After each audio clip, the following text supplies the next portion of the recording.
नमस्कार। भारत केवल एक भूभाग नहीं है, बल्कि अपने आदि ज्ञान से विश्व को आलोकित करने वाला महान राष्ट्र है। शकुंतला के पुत्र भरत के प्यारे देश भारत की धरा पर आदि शंकराचार्य से लेकर कबीर, नानक, रैदास और फिर स्वामी विवेकानंद और महर्षि दयानंद जैसे महापुरुष, मनीषी, संत, पुण्य आत्माएं मानव रूप में अवतरित होते रहे हैं, जिन्होंने मानव को मृत्यु से अमृत की ओर, अज्ञान से ज्ञान की ओर, अंधकार से प्रकाश की ओर अग्रसर करने के लिए ऐसी अलख जगाई कि भारत को विश्व गुरु कहा जाने लगा।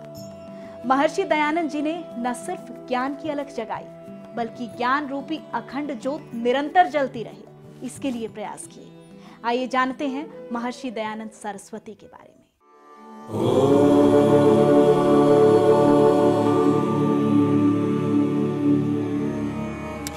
फाल्गुन कृष्ण दशमी संवत 1881। मुंबई की मोरबी रियासत का गांव टंकारा। टंकारा आजकल गुजरात के काठियावाड़ क्षेत्र का एक गांव है। इसी गांव में करसनदास तिवारी अपने परिवार के साथ रहते थे। करसनदास जी के आंगन में फाल्गुन कृष्ण दशमी संवत 1881 के दिन मूल नक्षत्र के समय किलकारी गूंजी। इस बालक का नाम रखा गया मूल शंकर तिवारी। ब्राह्मण कुल में होने से बालक मूल शंकर का लालन पालन पूरे धार्मिक माहौल में होने लगा। मूल शंकर बहुत ही बुद्धिमान थे। चीजों को देखने की, समझने की दृष्टि उन्हें अन्य बालकों से भिन्न करती थी। वो बहुत जल्द चीजों को ग्रहण करते। बाल जीवन में ही कुछ ऐसी घटनाओं से उनका सामना हुआ जिनके कारण उनके जीवन का उद्देश्य ही बदल गया। बात शिवरात्रि के पर्व की है। पूरा परिवार रात्रि जागरण के लिए शिव मंदिर में ही ठहरा हुआ था। रात्रि को भजन कीर्तन होने के पश्चात भगवान शिव को प्रसाद चढ़ाया जा चुका था। धीरे धीरे सब वहीं पर सो गए, लेकिन मूल शंकर अब भी जाग रहे थे। उन्हें आस थी कि स्वयं भगवान शिव आएंगे और प्रसाद को ग्रहण करेंगे। लेकिन वे क्या देखते हैं कि कुछ चूहे शिवलिंग पर चढ़े हुए हैं और प्रसाद को भी खा रहे हैं। ये सब देखकर उन्हें एक प्रकार से धक्का सा लगा। उनके मस्तिष्क में एक सवाल कौंधा। जो ईश्वर अपनी और अपने प्रसाद की रक्षा नहीं कर सकता, वो अपने भक्तों का कल्याण कैसे कर सकता है? कुछ ही समय पश्चात उनके जीवन में और एक ऐसी घटना घटी जिससे वे बहुत ही विचलित हो गए। उस समय महामारियां बहुत अधिक फैलती थीं। हैजा भी एक बड़ी बीमारी उन दिनों हुआ करती थी। बालक मूल शंकर की एक बहन थी जो इस बीमारी का शिकार होकर काल का ग्रास बन गई। इसके कुछ समय पश्चात ही उनके चाचा भी इस बीमारी से अकाल मृत्यु का शिकार हुए। इन दो घटनाओं ने उन्हें जीवन मृत्यु के रहस्य को जानने के लिए मजबूर कर दिया। वे बहुत ही परेशान रहने लगे। उनकी हालत से परिजन भी परेशान रहने लगे। यहाँ तक की कहानी तो है बालक मूल शंकर की। बालक मूल शंकर एक सामान्य बालक नहीं था, दिव्य था, अलौकिक था। पिता से तर्क करता, मूर्ति पूजा को नहीं मानता, जीवन और मृत्यु से जुड़े अत्यंत गंभीर प्रश्न पूछता। परिवार तय करने लगा कि क्यों ना मूल शंकर पर जिम्मेदारियों का बोझ डाल दिया जाए, लेकिन नियति को कुछ और ही मंजूर था। अभी बालक मूल शंकर ने स्वामी दयानंद सरस्वती बनना था, तो फिर शुरू हुआ मूल शंकर का स्वामी दयानंद सरस्वती बनने का महान सफर। भगवान, जीवन, मृत्यु, आत्मा आदि अनेक रहस्य मूल शंकर के सामने घूमते रहते। उनके जहन में सवाल ही सवाल थे और कहीं से कोई संतोषजनक जवाब नहीं मिल रहा था। इसलिए मन विचलित सा रहने लगा था। ये 1846 के आसपास की बात है, जब उन्होंने विवाह करने से साफ इनकार कर घर त्यागने का निर्णय लिया और निकल पड़े सत्य की खोज में। भ्रमण करते करते वे पूर्णानंद सरस्वती से संन्यास लेकर दयानंद सरस्वती बन गए। इसके बाद गुरु विरजानंद जी की शरण में पहुंचे, जहां उन्होंने पाणिनि व्याकरण, पतंजलि के योग सूत्र, वेद वेदांग आदि का अध्ययन किया। बदले में गुरु दक्षिणा के लिए गुरु ने इच्छा प्रकट की, दुनिया भर में इस ज्ञान का प्रसार करो, समाज में व्याप्त कुरीतियों का विरोध करो। गुरु विरजानंद से वेदों का ज्ञान लेने के बाद उनका जीवन के रहस्यों से पर्दा उठ चुका था। अब उनके जीवन का उद्देश्य उनके सामने था। यही वो दौर था जब अंग्रेजी हुकूमत के जुल्म बढ़ते जा रहे थे, इसलिए इन बेड़ियों को काटना भी बहुत जरूरी हो गया था। आजादी की पहली लड़ाई की पटकथा का पहला लेखक स्वामी दयानंद सरस्वती को माना जाता है। कैसे, आइए जानते हैं। 1857 में देश का पहला स्वतंत्रता संग्राम हुआ था, जिसे कई तरह से याद किया जाता है। भले ही इस लड़ाई को हम नहीं जीत पाए, लेकिन ये सच है कि इसने आजादी की नींव डाल दी थी और लगभग 100 वर्षों से जड़ जमा चुके अंग्रेजी शासन की नींव हिला दी थी। 1846 में जब महर्षि दयानंद सरस्वती घर त्याग कर देश में घूमने लगे, तो उन्होंने ये महसूस किया कि लोग अंग्रेजों के अत्याचार से तंग आ चुके हैं। ये लोग आजादी के लिए संघर्ष करने को तैयार हैं। वे जहां भी जाते अपने प्रवचनों में देशभक्ति की अलख भी अवश्य जगाते। वे कहते थे, आर्यवर्त वासियों का है, यानी भारत भारतवासियों का है। ये कहने का साहस सर्वप्रथम स्वामी दयानंद जी ने ही किया था। 1855 में हरिद्वार में कुंभ मेले में शामिल होने के लिए आबू पर्वत से हरिद्वार तक उन्होंने पैदल यात्रा की। हरिद्वार में एक पहाड़ी पर एकांत स्थान में अपना डेरा लगाया। यहीं पर उन्होंने नाना साहेब, तात्या टोपे, बाबू कुंवर सिंह और अजीमुल्ला खान से लंबी बातचीत की। कहने की आवश्यकता नहीं है कि इन सभी वीर बहादुरों का 1857 की क्रांति में क्या योगदान था। इसी बैठक में जब कुंवर सिंह जी ने इस आंदोलन की सफलता की संभावना पर प्रश्न किया, तो स्वामी जी ने कहा था, हम समझते हैं अंग्रेजी शासन के वटवृक्ष की जड़ें 100 साल में काफी गहरी फैल चुकी हैं, इसलिए इनको खोखला कर इनको उखाड़ फेंकने में भी समय लगेगा। मान्यता है कि अंग्रेजी सेना में शामिल भारतीयों तक रोटी व कमल के जरिए संदेश देने की योजना भी स्वामी जी के साथ हुई इसी बैठक में बनी। आंदोलन की योजना बनाने के पश्चात स्वामी जी ने हरिद्वार में रुककर ही विश्वस्त साधुओं का एक गुप्त संगठन भी बनाया, जिसका मुख्यालय दिल्ली के मेहरौली स्थित योगमाया मंदिर में बनाया गया। इस मुख्यालय की भी इस आंदोलन में मुख्य भूमिका रही। आंदोलन सिरे नहीं चढ़ पाएगा, इसका आभास स्वामी जी को था। इसीलिए वो कह रहे थे कि जो राज 100 सालों में स्थापित हुआ है, उसे उखाड़ने में भी लंबा समय लगेगा। लेकिन उनका उद्देश्य साफ था कि इसकी शुरुआत तो किसी ना किसी को करनी ही पड़ेगी। स्वामी जी ने क्रांति की अलख तो लोगों में जगा दी थी, लेकिन इसकी विफलताओं में सामाजिक कुरीतियों का भी एक बड़ा कारण था। धर्म, जाति, संप्रदायों, मतों और पंथों में बंटे समाज का एक होना वो बहुत जरूरी मानते थे। इसीलिए 1875 में उन्होंने एक ऐसे समाज की स्थापना की जिसमें जन्म से कोई छोटा बड़ा नहीं था, बल्कि कर्म के आधार पर ही उसकी जाति का निर्धारण था। ये समाज था आर्यों का समाज, आर्य यानी श्रेष्ठ व्यक्तियों का समाज। स्वामी जी को अपने गुरु विरजानंद जी से आदेश मिला था कि ज्ञान का प्रसार करो और सामाजिक कुरीतियों को दूर करो। अपने गुरु के आदेश की पालना के लिए ही स्वामी जी निकल पड़े थे। उस समय के समाज में जात पात के आधार पर ऊंच नीच की खाई बहुत अधिक गहरी थी। महिलाओं की स्थिति के बारे में तो कहना ही क्या, शिक्षा के हालात तो और भी बुरे थे। धार्मिक तौर पर भी ये समय चुनौतीपूर्ण था। पाखंड की पताका हर ओर फहरा रही थी। धर्म के नाम पर जो अपनी दुकानें चला रहे थे, सब के सब स्वामी जी के लिए चुनौतियां खड़ी कर रहे थे। वे इन सब चुनौतियों का डट कर सामना करते रहे थे और 1875 में बंबई में उन्होंने आर्य समाज की नींव डाली। आर्य समाज को समाज सुधार का आंदोलन भी माना जाता है।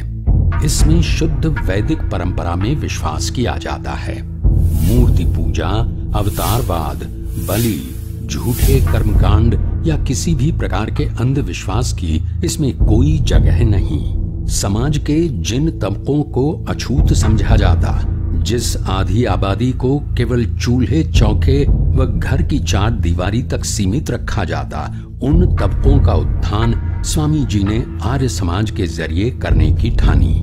उनके द्वारा रचित इस आर्य समाज में दलितों व स्त्रियों को आर्य समाज में यज्ञोपवीत धारण करने, वेदाध्ययन करने के लिए प्रेरित किया जाता। समाज का आदर्श वाक्य भी है, कृणवंतो विश्वमार्य, विश्व को आर्य यानी श्रेष्ठ बनाते चलो। तो स्वामी जी ने आर्य समाज की स्थापना की। हालांकि ये राह आसान नहीं थी, उन्हें बहुत सी चुनौतियों का सामना करना पड़ा। उस दौर में उनके क्रांतिकारी विचारों को लोगों को समझना मुश्किल हो रहा था, लेकिन स्वामी दयानंद कहाँ हार मानने वाले थे। धीरे धीरे कारवां बनता गया। आर्य समाज एक आंदोलन का रूप लेने लगा, खासकर वर्तमान हरियाणा में, जो उस समय पंजाब का भाग था। आर्य समाज की स्थापना भले बंबई यानी मुंबई में हुई हो, लेकिन उसका व्यापक प्रभाव तो हरियाणा पंजाब पर पड़ा है, जो उस समय पंजाब ही कहलाता था। दरअसल आर्य समाज की स्थापना से पहले से ही स्वामी जी ने समाज सुधारकों में अपनी एक विशेष छवि विकसित कर ली थी। वे धीरे धीरे साधारण जनमानस पर अपना प्रभाव छोड़ रहे थे। शुरुआत में संस्कृत का इस्तेमाल करते थे।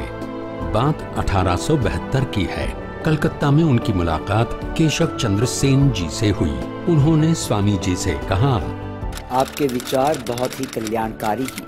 यदि आप अपनी भाषा को हिंदी कर ले तो इस देश का काफी भला हो सकता है।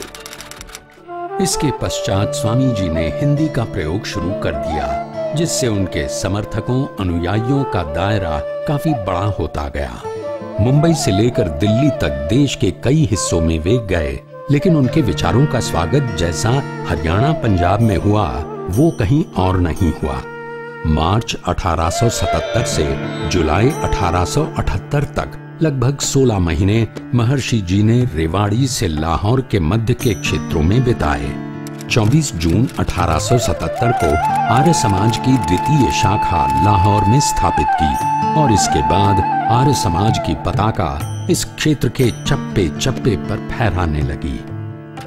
स्वामी श्रद्धानंद के नेतृत्व में स्वामी दर्शनानंद, चौधरी पीरू सिंह, स्वामी वृत्तानंद, भगत फूल सिंह और स्वामी ओमानंद जैसे तपस्वियों की मेहनत से गुरुकुलों की स्थापना होने लगी। और ये उसी गुरुकुल शिक्षा का असर था कि इस आर्य भूमि में हर तरफ वेद मंत्रों की आवाजें गूंजने लगी।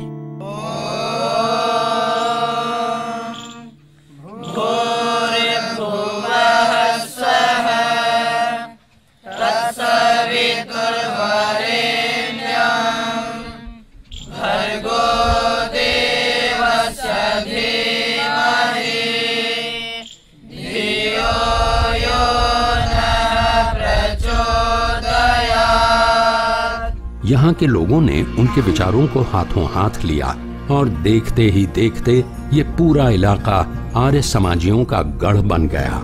आर्य समाज के भजनियों ने उपदेशों और गीतों से गांव-गांव जाकर प्रचार किया। सत्य ज्ञान प्रकाश बिना यहाँ अंधकार था छाया। वेदों का संदेश ऋषि ने जन जन तक पहुँचाया। करी पाखंडियों की बोलती बंद, भारत में होया उजियारा। आए आए ऋषि दयानंद, भारत में होया उजियारा। तत्कालीन पंजाब के इस हरियाणा क्षेत्र में खेती से जुड़े तमाम समुदायों में आर्य समाज का पूरा प्रभाव पड़ा, जिसे आज भी देखा और महसूस किया जा सकता है। आर्य समाज के इस प्रभाव को लेकर हरियाणा में लोकगीत तक गाए जाते रहे हैं।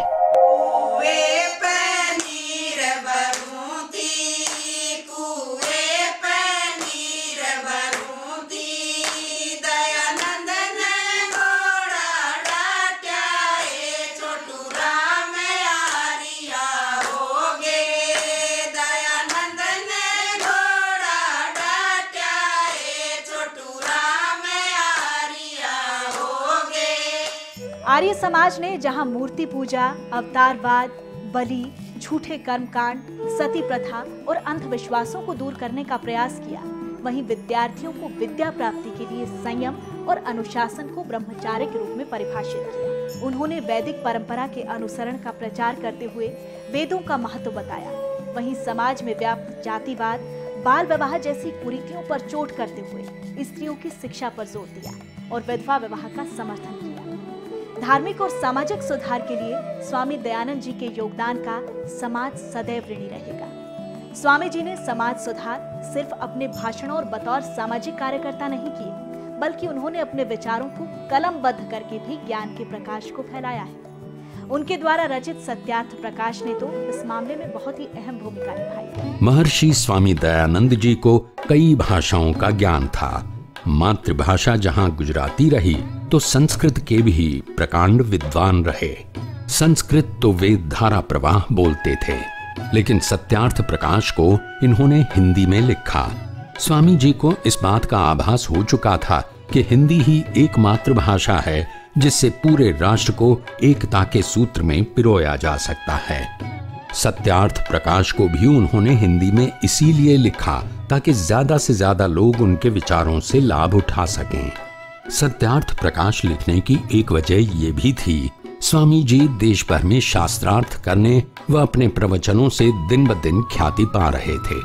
अनुयायी ये महसूस कर रहे थे कि स्वामी जी के विचार यदि लिखित भी हों तो उन्हें और भी अच्छे से समझा जा सकता है व ज्यादा लोग तक अपनी बात पहुंचाई जा सकती है। साथ ही आने वाली पीढ़ियां भी इन विचारों से एक नई राह तलाश सकेंगी। सत्यार्थ प्रकाश भी असल में आर्य समाज के सिद्धांतों के प्रचार प्रसार के लिए ही लिखा गया था। इसमें तमाम धार्मिक कुरीतियों व पाखंडों के खिलाफ आवाज उठाई गई है। सत्यार्थ प्रकाश असल में वैदिक कथनों के सही अर्थ पर प्रकाश डालता है। देश, धर्म और समाज के लिए अद्भुत काम करने वाले स्वामी दयानंद का जीवन चुनौतियों से भरा रहा है। हर क्षण उन्हें मौत को चुनौती देनी पड़ती थी। कई देशी और विदेशी ताकतें उनकी जान के पीछे पड़ी हुई थी। उनकी मृत्यु हुई भी षड्यंत्र के कारण ही थी। उन्होंने जो अंतिम शब्द बोले थे वो ये थे, प्रभु तूने अच्छी लीला की, आपकी इच्छा पूर्ण हो। स्वामी जी का देहावसान सन 1883 में दीपावली के दिन हुआ था। आइए जानते हैं क्या क्या षड्यंत्र उनकी हत्या के लिए किए गए थे। स्वामी जी का प्रभाव लोगों में बढ़ता ही जा रहा था। वे लोगों में देशभक्ति की भावना का संचार भी अपने भाषणों के जरिए कर रहे थे। अब अंग्रेज भी उनके प्रभाव को भांप रहे थे। उन्होंने स्वामी जी को बुलाकर अपनी प्रार्थना सभाओं में अंग्रेज सरकार के कल्याण की बात बोलने को कहा, लेकिन स्वामी जी ने सीधे कह डाला, अपनी प्रार्थना सभाओं में मैं ऐसी कोई बात नहीं कह सकता, बल्कि मैं तो स्वयं ये विश्वास करता हूँ, ये कामना करता हूँ कि मेरे देशवासी जल्द से जल्द स्वाधीन हों, विदेशी सत्ता के जुए से उन्हें मुक्ति मिले। बस इतना कहने भर की देर थी कि उसके बाद स्वामी जी की गतिविधियों पर नजर रखी जाने लगी। उनको खतरा मानते हुए उनकी हत्या के षड्यंत्र रचे जाने लगे, लेकिन हर बार स्वामी जी मृत्यु पर विजय प्राप्त कर लेते। पर एक बार वे जोधपुर के महाराज जसवंत सिंह के बुलावे पर उनके यहाँ गए हुए थे। यहाँ उनके प्रवचन होने लगे। स्वामी जी राजमहल में भी गए, जहाँ उन्होंने महसूस किया कि महाराज पर नन्ही नामक वेश्या का कुछ ज्यादा ही प्रभाव है। स्वामी जी को ये अच्छा नहीं लगा और महाराज जसवंत को समझाया, जिसके पश्चात उन्होंने स्वामी जी की बात बड़ी विनम्रता से स्वीकार करते हुए नन्ही से संबंध तोड़ लिए। नन्ही को ये बात रास नहीं आई और वो स्वामी जी के विरुद्ध हो गई। कहते हैं स्वामी जी के रसोइये कलिया उर्फ जगन्नाथ को बहकाकर स्वामी जी के दूध में पिसा हुआ कांच डलवा दिया। कलिया को तुरंत अपनी गलती का एहसास हुआ, वह स्वामी जी से माफी मांगने लगा। स्वामी जी की उदारता ही थी कि स्वामी जी ने कलिया को न सिर्फ माफ कर दिया, बल्कि जीवन यापन व राह खर्च के लिए 500 रुपए भी अपने पास से दिए। अब स्वामी जी को जोधपुर के अस्पताल में भर्ती करवाया गया, लेकिन माना जाता है कि यहाँ भी औषधि के नाम पर स्वामी जी को धीमा जहर दिया जाता रहा। जब तबीयत ज्यादा खराब हुई तो उन्हें अजमेर के अस्पताल भी लेकर गए। लेकिन कार्तिक मास की अमावस की वो संध्या जिसमें हर ओर लोग दिए जलाकर अंधेरे को दूर कर प्रकाश का पर्व मनाते हैं, स्वामी जी भी अपने ज्ञान रूपी प्रकाश को फैलाकर उस प्रकाश में विलीन हो गए। भारत माँ तेरा सूरज डूब के घोर अंधेरा हो गया, काल बलि की गोद में जिस दिन महर्षि दयानंद सो गया। माना जाता है कि स्वामी जी की हत्या का षड्यंत्र असल में अंग्रेजों ने रचा था। नन्ही व जोधपुर अस्पताल के चिकित्सक तो उनके मोहरे मात्र थे। आज उनकी वसीयत के अनुरूप अजमेर स्थित ऋषि उद्यान, जहां गुरुकुल, गौशाला, यज्ञशाला और वानप्रस्थ आश्रम चलाने के साथ साथ परिसर में बने संग्रहालय में महर्षि जी से जुड़ी वस्तुओं को संजो कर रखे हुए हैं और यहीं पर उनकी जीवन यात्रा चित्रों के माध्यम से प्रदर्शित की गई है। परोपकारिणी सभा का वैदिक यंत्रालय उनके ज्ञान की पुस्तकें छपवाकर विश्व भर में फैलाने का काम बखूबी कर रहा है। यहाँ पर स्वामी जी द्वारा विदेशों से मंगवाई गई प्रिंटिंग मशीनों को भी संजो कर रखा गया है। उनके व्यक्तित्व और कार्यों के जरिए उनकी छवि बहुत ही प्रभावित करने वाली रही है, इसलिए उनके देहांत के पश्चात विभिन्न लोगों ने उन पर अध्ययन किया। आइए जानते हैं अन्य महापुरुषों ने उनके बारे में क्या कुछ कहा है। स्वामी दयानंद मेरे गुरु हैं। उन्होंने हमें स्वतंत्र विचारना, बोलना और कर्तव्य पालन करना सिखाया। स्वराज्य और स्वदेशी का सर्वप्रथम मंत्र प्रदान करने वाले जाज्वल्यमान नक्षत्र थे दयानंद। महर्षि दयानंद स्वाधीनता संग्राम के सर्वप्रथम योद्धा थे। भारत की स्वतंत्रता की नींव वास्तव में स्वामी दयानंद ने डाली थी। महर्षि दयानंद सरस्वती ने जो प्रेरणा जागृत की, सामाजिक क्षेत्र में, शिक्षा के क्षेत्र में, आध्यात्मिक क्षेत्र में, और सबसे बड़ी बात ये कि उन्होंने समाज में व्याप्त कुरीतियाँ, बुराइयाँ, उनके खिलाफ एक बड़ा आंदोलन खड़ा किया। वो जाति पाति, छुआछूत, भेदभाव, संकीर्णता, इसके खिलाफ थे और ये समाज से जाना चाहिए, इसलिए उन्होंने बहुत बड़ा आंदोलन खड़ा किया। इसी के साथ साथ देश की स्वतंत्रता के लिए जो उन्होंने मूल मंत्र दिया, उसके ऊपर जनता चली और बाद में देश को स्वतंत्रता उनके द्वारा दिए हुए मूल मंत्र के आधार पर हमको प्राप्त हुई। वैदिक संस्कृति जो हमारी पुरानी धरोहर है, भारतवर्ष की आध्यात्मिक और सांस्कृतिक पहचान है, उस वैदिक संस्कृति के प्रचार प्रसार में उन्होंने पूरी तन्मयता के साथ, पूरी शक्ति के साथ प्रयास किए। और इतना ही नहीं तो शिक्षा के क्षेत्र में पुराने संस्कारों को जगाने के लिए वैदिक शिक्षा पद्धति के आधार पर गुरुकुल शिक्षा पद्धति प्रारंभ की। आज के समय में भी महर्षि दयानंद सरस्वती के द्वारा बताया हुआ मार्ग हम सबके लिए अत्यंत आवश्यक है, क्योंकि 21वीं शताब्दी में जिस तरह के भारतवर्ष का हम निर्माण करना चाहते हैं, उसमें उनके द्वारा प्रतिपादित सिद्धांत बहुत उपयोगी सिद्ध होंगे। सदियों बाद वेद शिक्षा से उत्तर भारत को अवगत करवाने का श्रेय स्वामी दयानंद जी को ही जाता है। हवन संस्कृति और महिला शिक्षा को बढ़ावा देने के साथ साथ मनुष्य की जाति को जन्म से नहीं कर्म से जोड़ने की बात कही। उनके द्वारा स्थापित आर्य समाज का भारत में सांस्कृतिक नव जागरण करने में बहुत महत्वपूर्ण योगदान रहा है। महर्षि दयानंद सरस्वती जी की सोच से प्रेरणा पाकर आर्य समाज के प्रचारकों ने इस क्षेत्र में जो शिक्षा क्रांति में भूमिका निभाई और आम हरियाणवी की महर्षि जी के प्रति सद्भावना को समझते हुए ही इस विश्वविद्यालय का नामकरण महर्षि दयानंद विश्वविद्यालय के रूप में किया गया, ताकि उनके द्वारा शिक्षा के माध्यम से समाज को श्रेष्ठ बनाने की मुहिम को जारी रखा जा सके। स्वामी जी की सोच को आगे बढ़ाते हुए ही विश्वविद्यालय में यज्ञशाला का निर्माण किया गया और हर रोज़ हवन आजादी यहाँ पे होता है। स्वामी जी की सोच और उनके साहित्य पर शोध के लिए यूनिवर्सिटी ग्रांट्स कमीशन ने अभी हाल ही में यूजीसी चेयर हमें दी है, जिसके तहत विश्वविद्यालय में महर्षि जी के जीवन, उनके संस्कार, उनकी शिक्षाओं के ऊपर गहन शोध होगा। स्वामी जी के ऊपर इस यूजीसी चेयर के अलावा विश्वविद्यालय ने अपने स्तर पर भी 10 शोध पीठ स्थापित की हुई हैं, जिनके तहत विभिन्न महापुरुषों पर शोध और अध्ययन किया जाता है। विश्वविद्यालय का कुलगीत शायद इकलौता कुलगीत हो सकता है जिसकी शुरुआत गायत्री मंत्र से होती है।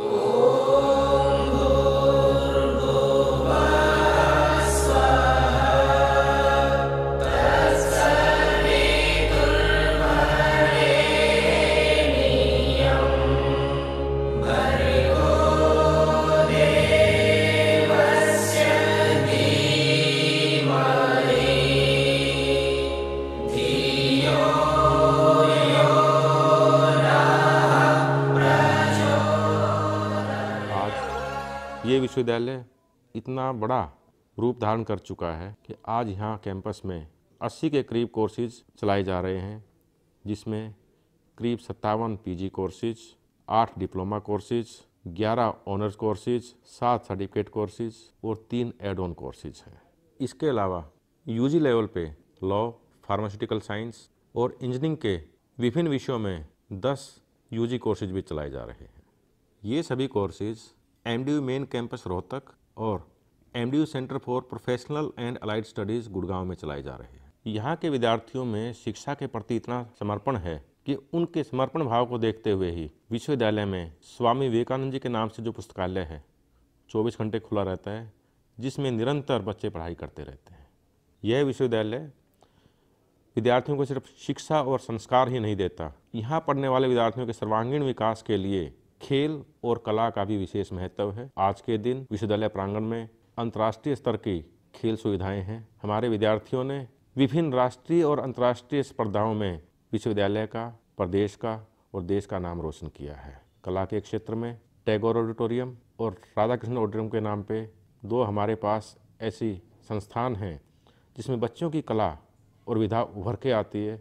उनके सर्वांगीण विकास के लिए और हरियाणवी संस्कृति को बचाने के लिए विभिन्न कार्यक्रम का भी आयोजन नियमित रूप से किया जाता है। महर्षि स्वामी दयानंद सरस्वती जी की शख्सियत बहुत बड़ी है, इसलिए कोई उन्हें देश का पितामह कह रहा है तो कोई स्वराज की नींव डालने वाला पहला व्यक्ति। वो बहुतों के गुरु हैं तो समाज को सत्य के प्रकाश से प्रकाशित करने वाली रोशनी भी वही है। ऐसी महान हस्ती के दिखाए मार्ग का अनुसरण करते हुए आज महर्षि दयानंद विश्वविद्यालय रोहतक युवाओं में संस्कार और शिक्षा के प्रसार में लगकर एक बेहतर समाज, बेहतर हरियाणा, बेहतर भारत और बेहतर विश्व बनाने में अपनी सार्थक भूमिका निभाते हुए स्वामी जी के सपने को साकार कर रहा है। नमस्कार।